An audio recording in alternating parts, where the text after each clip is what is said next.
Përshëndetje miq.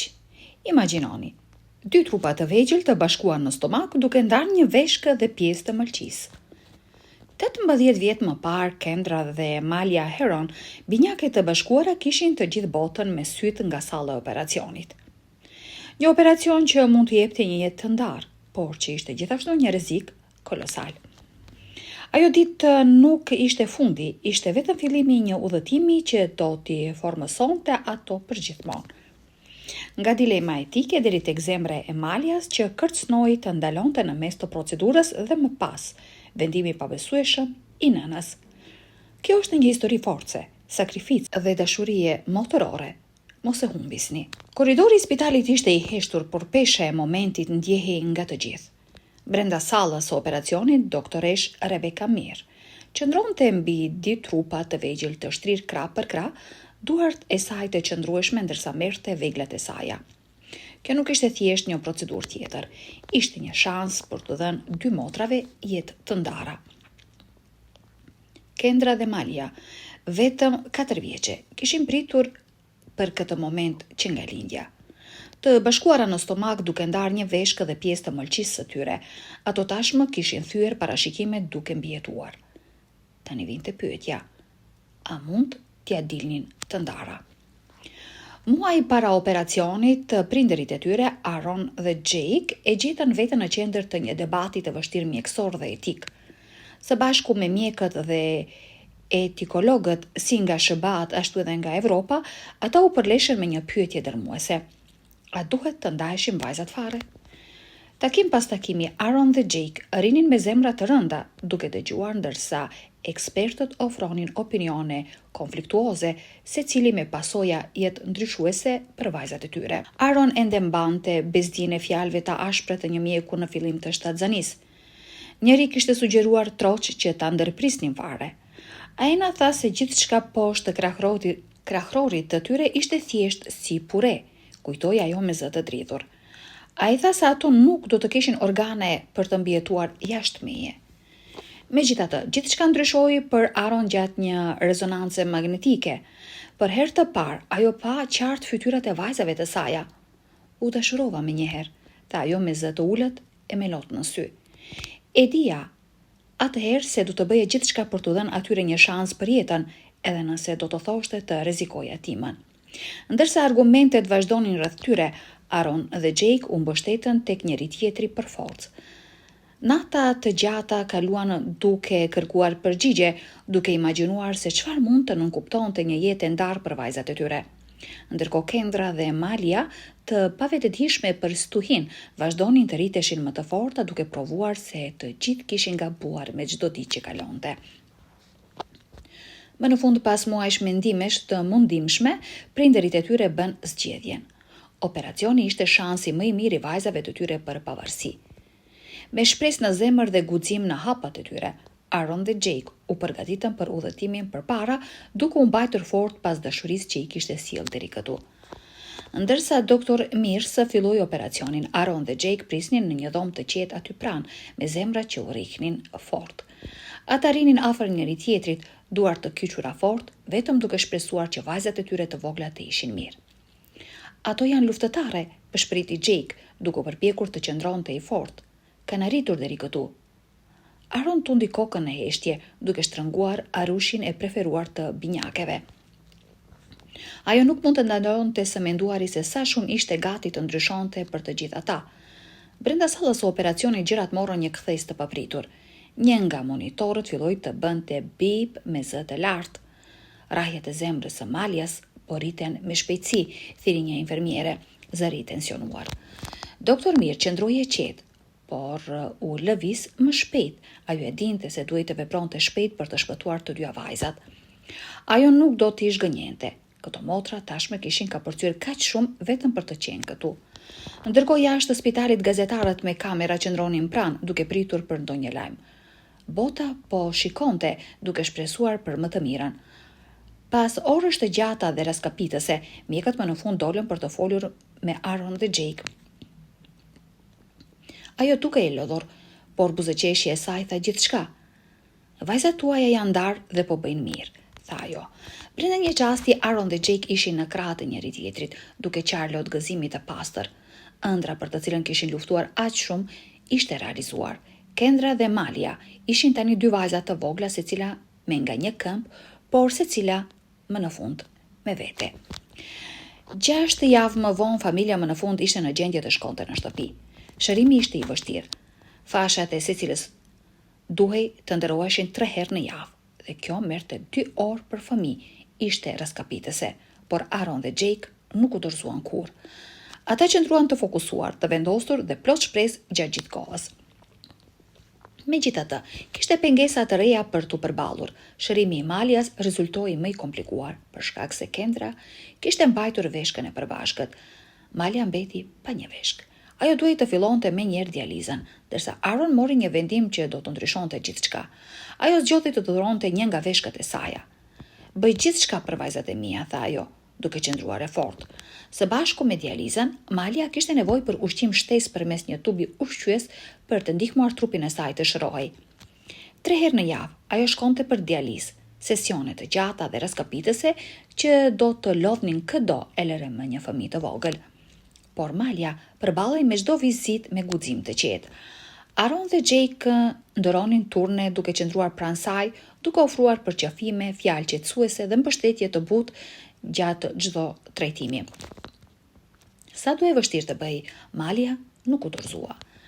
Transplanti vetë ishte një tjetër hap i madh. Mjekët punuan me orë të tëra për të lidhur me kujdes veshkën e Aaron me trupin e Malias, enët e saj të gjakut, sistemin urinar, duke bërë gjithçka që mundin për t'i dhënë asaj një shans të dytë.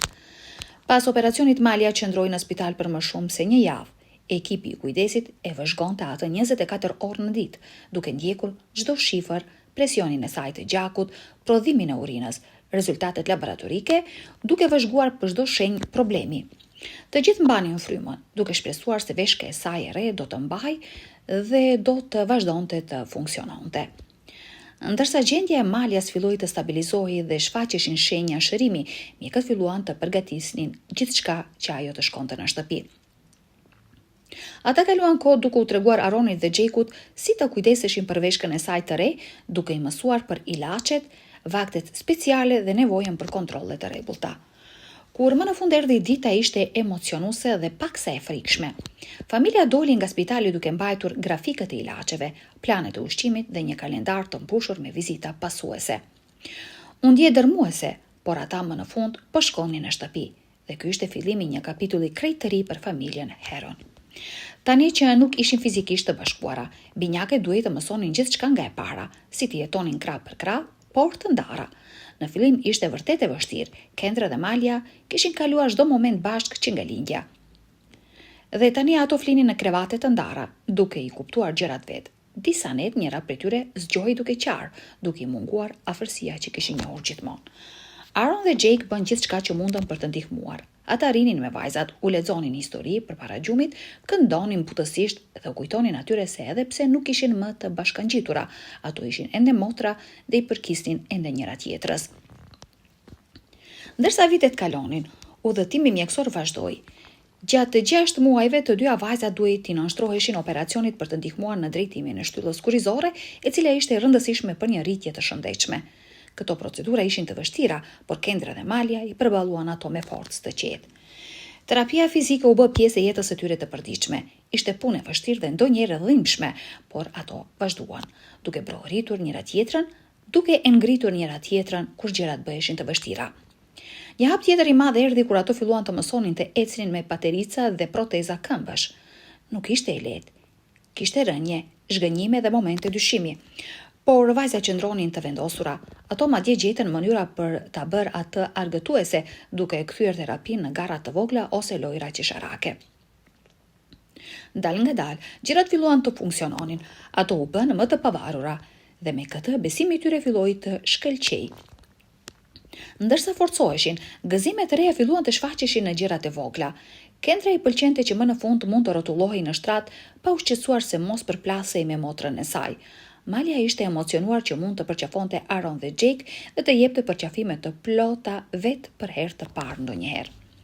Gjatë gjithë kësaj, motra e tyre më e madhe, Courtney, po kalonte qetësisht ndryshimet e saja. Ajo I donte motrat e saja thellësisht, por me kaq shumë vëmendje të përqendruar në kujdesin e tyre, ajo ndonjëherë ndjehej e lënë jashtë. Jake e vuri re ndryshimin dhe vendosi të kalonte më shumë kohë me të, duke marrë për peshkim, duke ndihmuar me detyrat e shtëpisë, thjesht duke I treguar asaj se ajo ende kishte rëndësi, po aq shumë.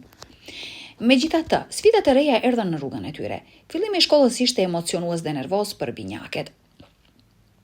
Disa shok klase ishin të sjellshëm dhe të etur për të qenë miq. Të tjerët nuk ishin aq të sjellshëm dhe ndonjëherë bënin komente të vrazhda se si vajzat dukeshin ose ecnin.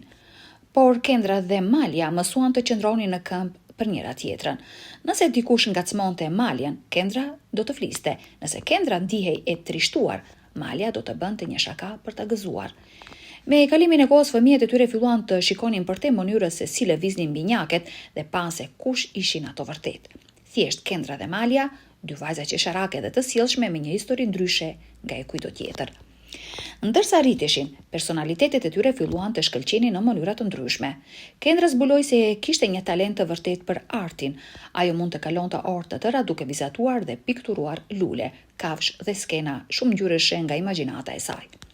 Malia zbuloi një dashuri për muzikën dhe punoi shumë për të mësuar kitarën.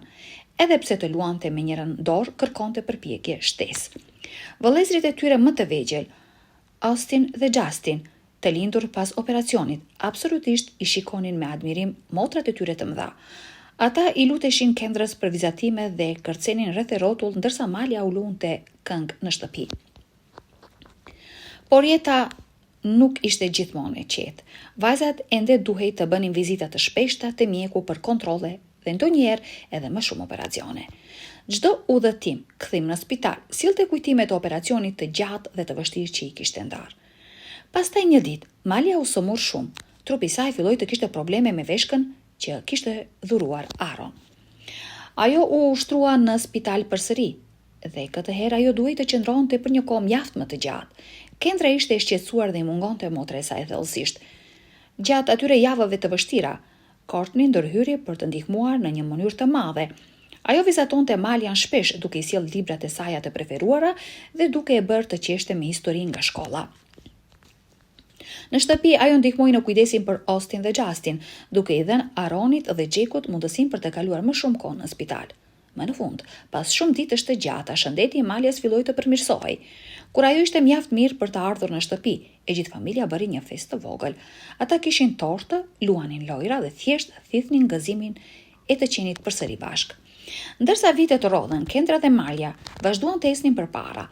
Jeta ende kishte ulje ngritjet e saja, por forca dhe lidhja e tyre vetëm u thellua. Ato hynë në vitet e adoleshencës me një përzierje shqetësimesh të përditshme të adoleshentëve dhe rutinave të vazhdueshme mjekësore me të cilat ishin mësuar. Kishte kontrolle të rregullta dhe procedura të rastësishme, por ato gjëra nuk I përcaktonin ato as afër. Shkolla e mesme erdhi me grupin e saj të presioneve. Klasat u bën më të vështira dhe miqtë ndonjëherë ndiheshin të ndërlikuar.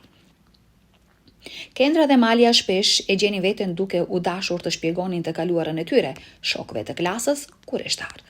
Me kalimin e kohës u bë paksa e lodhshme, duke u parë gjithmonë si binjaket mrekulli në vend që të ishin thjesht vajza të zakonshme që përpiqeshin të kalonin ditën e tyre të shkollës. Tani, 18 vjet pas operacionit që ndryshoi jetën dhe I ndau ato, Kendra dhe Malia janë rritur në gra të reja të forta dhe frymëzuese. Kendra e ktheu dashurinë e saj për artin në një talent të vërtet për dizajnin digjital. Ajo filloi të krijonte logo për biznese të vogla në qytet dhe madje projektoi kopertinën e vjetarit të shkollës së mesme. Pasioni I Malias për muzikën e çoi atë të bashkohej me korin e shkollës ku zëri I saj dhe këmbëngulësia e saj lëviznin dhe motivuan të gjithë rreth saj. Udhëtimi I tyre ka prekur të gjithë familjen e tyre në mënyra të papritura. Babai I tyre Jake u bë një avokat për familjet e tjera që kalonin vendime serioze mjekësore. Ai filloi një grup mbështetës lokal që takohet çdo muaj ku prindërit mund të flasin hapur, të bëjnë pyetje dhe të mbështeten tek njëri tjetri. Nëna e tyre Aaron, motra e madhe Courtney dhe vëllezërit e vegjël Austin dhe Justin kanë mbetur mbështetësit e tyre më të mëdhenj dhe gjithmonë do të jenë. Po ju, Çfarë morët nga historia e Kendrës dhe Maljes? A keni pasur ndonjëherë nevojë të përballeni me diçka që u ndje shumë e madhe në atë kohë? Si ja kaluat? Do të na pëlqente të dëgjonim historitë tuaja në komente. Nëse ky udhëtim ju preku, mos harroni të pëlqeni videon, të ndani me miqtë tuaj dhe të abonoheni në kanal në mënyrë që më shumë njerëz të zbulojnë histori si kjo. Faleminderit për shikimin dhe mbani mend, pa marrë parasysh se çfarë po përballeni. Vazhdoni të ecni. Ju keni më shumë forcë se sa mendoni.